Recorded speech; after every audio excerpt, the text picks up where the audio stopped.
pada tahun 1993 ada seorang ibu namanya Mary Johnson.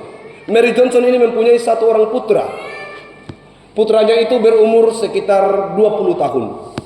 Putranya ini namanya Laramuin Birds. Pokoknya putranya, nggak usah tahu namanya. Dia mempunyai teman namanya Oase Israel. Oase Israel itu berumur 16 tahun. Suatu hari entah karena persoalan apa, Oase menembak sahabatnya itu, yaitu Laramuin, ditembak mati. Anak satu-satunya dari seorang ibu yang bernama Mary Johnson. Waktu itu Mary Johnson sangat kecewa. Kenapa sampai anaknya dibunuh, anak satu-satunya? Dia marah dan hampir tidak bisa memaafkan Oase Israel. Dia bilang, itu sahabatmu, kenapa engkau bunuh? Baru itu anak satu-satunya, anak saya.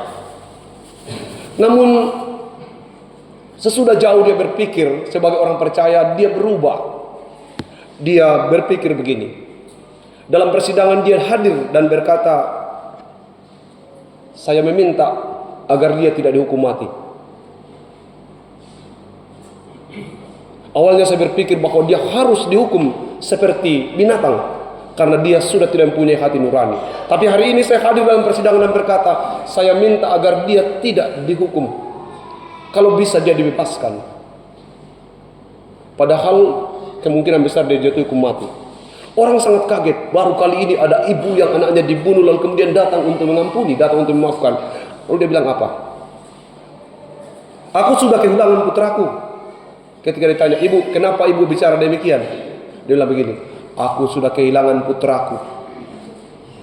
Dan aku tidak mau kehilangan lagi sahabat putraku.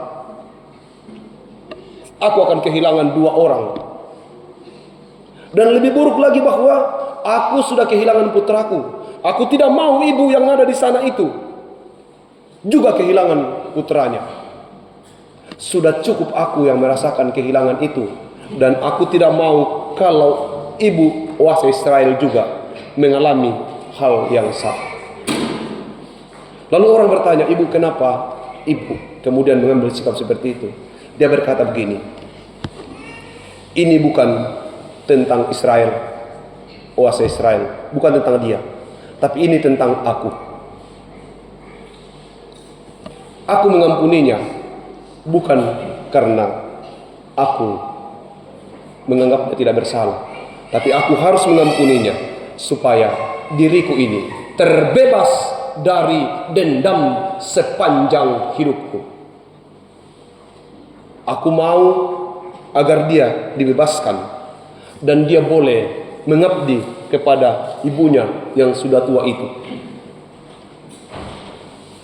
Tetapi persidangan terus berjalan dan dia harus dipenjara dan mendapat keringanan hanya 17 tahun saja. Lalu kemudian selama dia ada di penjara selama 17 tahun, Mary Johnson ini selalu datang mengunjunginya dan memperlakukan dia seperti anaknya sendiri. Setelah 17 tahun, tidak sampai 17 tahun, dia mendapat remisi dan bebas. Apa yang dilakukan oleh Oase Israel? Dia tidak pergi ke ibunya. Dia pergi datang ke Mary Johnson dan berkata, ibu, aku ada di sini. Aku harus membayar dosa dan pelanggaranku. Aku harus menggantikan anakmu, sebab aku telah merampasnya dari hidupmu. Dan satu hal yang ingin saya sampaikan, dulu aku hanya punya satu ibu, yaitu ibu yang melahirkan aku. Sekarang aku berdiri di sini karena ada 2 ibu yang mengasihiku. Satu yang melahirkanku dan yang kedua yang memberiku hidup kedua dalam pengampunan. Kemudian Oase Israel bekerja dengan sangat keras mencukupi kebutuhan Mary Johnson. Dia bekerja untuk 2 orang ibu sekaligus dan dia berhasil melakukan tugasnya sebagai orang anak.